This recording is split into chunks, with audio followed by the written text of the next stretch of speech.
छनछनन पैंजण चांदीचा कमरबंद, खनखनन बागड्यांचा हिरवा पिवळा रंग, लावणी केसात गजरा पांढरा आणि शुभ्र, दिसते इतकी सुंदर कोणीही होईन दंग.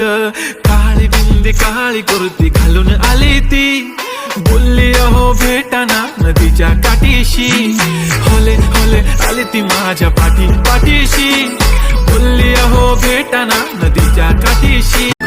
छनछनन पैंजण चांदीचा कमरबंद, खनखनन बागड्यांचा हिरवा पिवळा रंग, लावणी केसात गजरा पांढरा आणि शुभ्र, दिसते इतकी सुंदर कोणीही होईन दंग. काळी बिंदी काळी कुर्ती घालून आली ती, बोलली अहो भेटाना नदीच्या काठीशी, होले होले आली ती माझ्या पाठीशी, बोलली अहो भेटाना नदीच्या काठीशी.